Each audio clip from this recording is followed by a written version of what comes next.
So the topic is what is urban heat island? Let us get to know more in deeper things about urban heat islands. So these are nothing but the places, the land surfaces where the temperature in densely populated city is as much as 2 degrees higher than the suburban or rural areas. So it is the difference in temperature between the urban and less developed rural areas, corresponding to how well the surfaces in each environment are absorbing and holding the heat, right? So we are comparing the rural areas and also the urban areas. If you travel to the rural area, you'll probably find most of the region of land surface is covered with plants, either grass, trees, or the fields, agricultural fields covered with the crops. So the process of transpiration taking place in plants is acting as a natural air conditioner, and this is helping to reduce the land surface temperature. While on the other hand, if you visit the big city, you won't see many plants. Instead, you will see sidewalks, streets, parking lots, and tall buildings. So these structures are usually made up of materials such as cement, asphalt, brick, glass, steel, and dark. We all know that the dark objects absorb all the wavelengths of light energy and converts them into heat. And that's the reason why darker objects get warm. On the other hand, light shade color object, that is white object, reflects all the wavelengths of light. And the light is not converted into heat in such objects, and therefore the temperature of white object does not increase noticeably. While the dark objects such as building materials, asphalt, steel, brick, etc., absorb the heat from sun. So we all know the modern building materials like brick, asphalt, cement are water resistant materials. So what happens? The structure made up of these materials, that is roads, airports, etc., are having impervious surfaces. That is, water can't flow through them as it would flow through the plants. So as a solution, builders can make use of permeable building materials to enhance the capture and flow of water. Because the cycle of flowing and evaporating water, these surfaces have nothing to cool them down. If this phenomenon is not there, these surfaces won't cool down. Also, there is one more solution, that is by covering the streets and parking lots and dark roofs by reflective gray coating, we can dramatically decrease the air temperatures and thus we can beat the heat in summers especially. So it will help to reduce the temperatures of urban heat islands. Let us begin the hands-on session of calculating land surface temperature and NDVI. So first of all, you need to add pan number 4, 5, and 10 of LANDSAT 8, which we have downloaded from USGS Earth Explorer.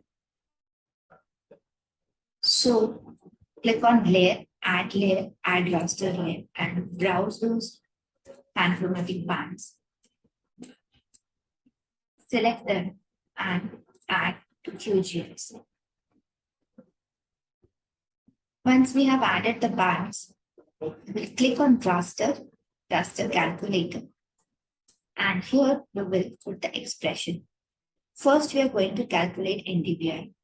So we can see here pan number 4, pan number 5, and pan number 10 in raster bands. First, for calculating NDVI, we'll put the bracket. We'll select pan number 5 minus from the operators. Select pan number 4. Bracket close. Divide by, open the bracket, pan number 5 minus pan number 4. So you need to double click the band layer and close the bracket. So P5 minus D4 divided by P5 plus B5 plus D4. pan number 5 minus pan number 4 divided by pan number 5 plus pan number 4 of landscape. Expression is valid. If we click on the browse button out of the layer, we can save this window as NDVI.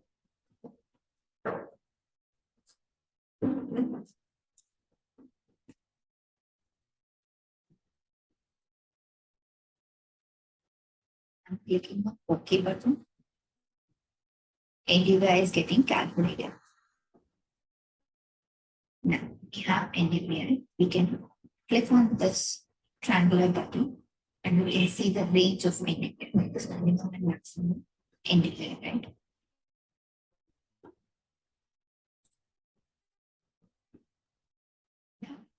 Next, we will calculate TOA, that is top of atmospheric spectral radiance. So I'm clicking on raster calculator, and then we'll put the expression as bracket. Open the bracket and type 0.0003343 multiplied by pan number 10. So we can see pan number 10. So double click the pan number 10, bracket close, plus sign from the operators. Click and type 0.1 minus sign from the operator and type 0.2. So this is the equation to calculate top of atmospheric spectral radiance. Expression is valid. I'll save this as TOA. And I will click on OK button.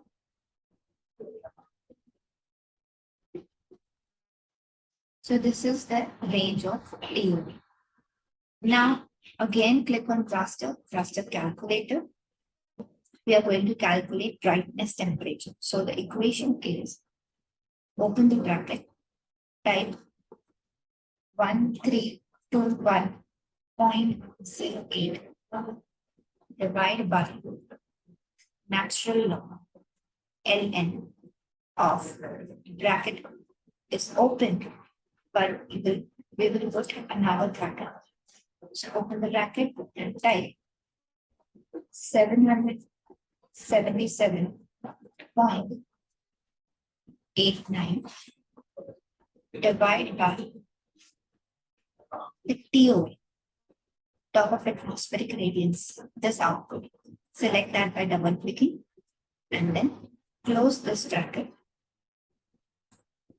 plus sign from operators and type 1 and then close the bracket. Close the bracket.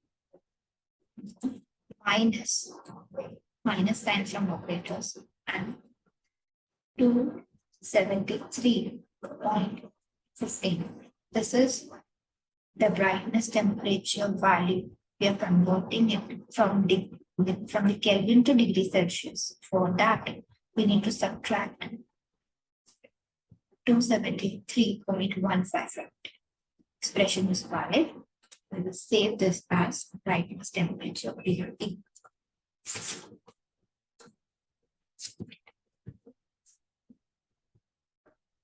And click on OK. So we can see brightness temperature is updating. Now we are going to calculate T. So click on raster calculator. Put the expression as, open the bracket, again open the bracket. So this one is for whole bracket, right? So in bracket, we put the equation as NDVI. That is double click this NDVI. NDVI minus sign from operators. Click and type the minimum NDVI. So what is the minimum NDVI here? This one, 0.80726. So I will type 0.80726. This is NDVI minimum bracket close, divide by Open the bracket. NDVI max. What is the value of NDVI max? 0.49811. So this may value this. These are the values I am seeing. Your NDVI values may differ. So put the maximum one 0.4928.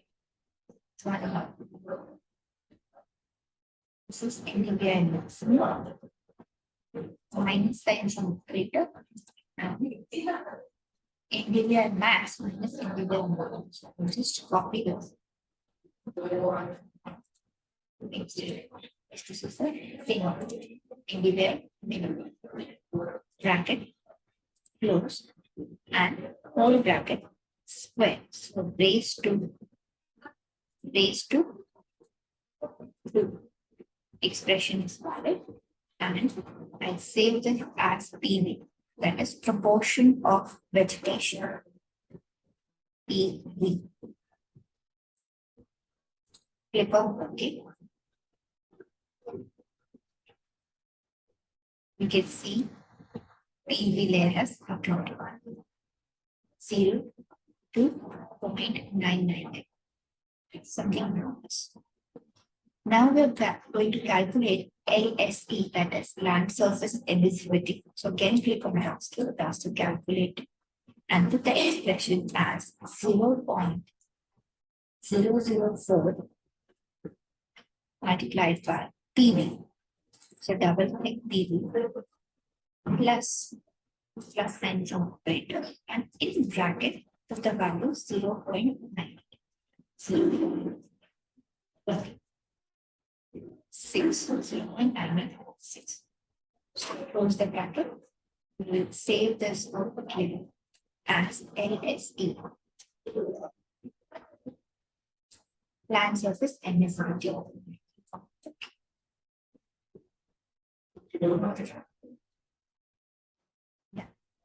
Yeah, got LSE.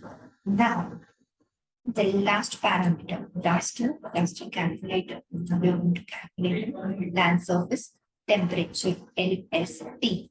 So equation is BT, double click BT, divide by, open the bracket, select, let's type 1 plus, open the brackets, and 10.8 multiplied by again BT divided by 14388. So give the person here 14388. Close the bracket. Multiplying by natural log E. Natural log of E. E is nothing but LSE, land surface emissivity. So double click the LSE, close the bracket of natural log, and then close this bracket, close the bracket. So now expression is 1. Put each and every bracket properly so that you can get the correct output. Now you can save this layer as LSE. LSE. Sorry, LST, land surface temperature. So BT divided by 1 plus in brackets 10.8 into BT divided by 14388. The whole bracket multiplied by LN, that is natural log of land surface emissivity. So put that on closed. You can save this and you can click on OK. So we can see now put land surface temperature in less than. The temperature range is 55.20 something degrees Celsius to 71.519. So this is the temperature range of land surface temperature. The location we have taken as of Delhi, right? So we are performing land surface temperature analysis. We are extracting, we are calculating LST value and NDVI values for Delhi location. And we have used LANDSAT 8 data. So now we will click the symbology, properties. You can click on symbology. So right click the layer of NST. You can see properties. In properties, you can click on symbology. In symbology, you can select render type as single ransom, interpolation as green, color ramp as spectrum. Once you select the color ramp spectrum, this one, spectrum, after that, again click on the drop down list of color ramp and then click on invert color. Why we are clicking on invert color? Because here you can see higher values are having red color. I want higher, so lowest values are having red color. I want that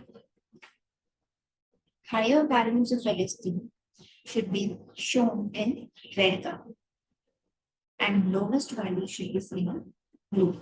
So I will invert the color. So the lower values are having blue color. And then from those lighter shades are having dark shades. That is orange and then red. So higher temperature is seen in red. Then mode. Select the quantile mode and number of classes 5. You can increase or decrease the number of classes from here. Select the mode quantile, then 5 classes. Click on temperature. So you can see where there is higher temperature, the color is orange to red. Okay. We can check this by using identify feature tool. So here in model tool, you can see identify feature tool.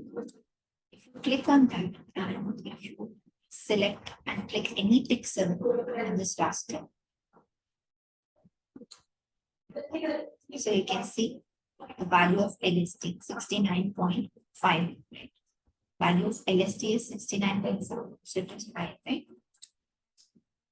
If I click on this blue portion, you can see the temperature is lower. See, if we click here, temperatures by 67 degrees Celsius. Where there is darker shade, you can see the temperature is highest. Now we will change the symbology of, that is, we will assign symbology to the NDVI layer. So I just drag the NDVI layer on top. Okay. Then I'll select the NDVI, right click down properties, click on symbology and select render type as single band pseudo color. Interpolation type is linear. And then I'll select the color ramp as green. I want shades of green. So mode, select the mode quantile and keep the classes 5. Apply. Can you see? Higher NDVI values are in dark green shade. Now we will again click on identify feature tool and see the values of NDVIs. Can you see? When I'm clicking on any pixel here, I can see on the right hand side the values of NDVI, which is 0.31. How much is this? This is the lowest. So that's 0.088 something. So in this manner, we can check the values of pixels of that raster. So you can check the NDVI values and you can check LST values using identify feature tool. Now we will compare both these with the base map. So XCMGS plugin. In that plugin, you can click on base map and we will select it. If you're not having, like if XCMGS plugin is not available, you can use XYZ tag. Okay. use Google satellite based maps. Now,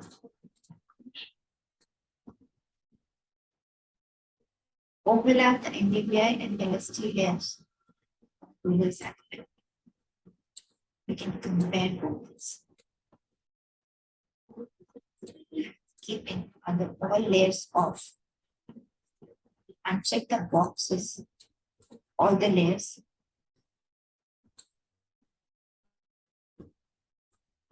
Okay.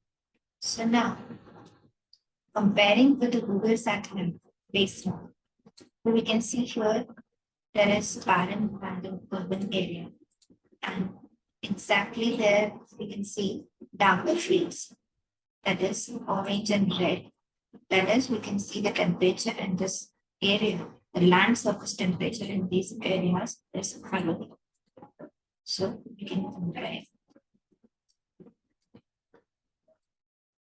See, this is the urban area, and we can see barren land here. Very less amount of vegetation. See, urban areas.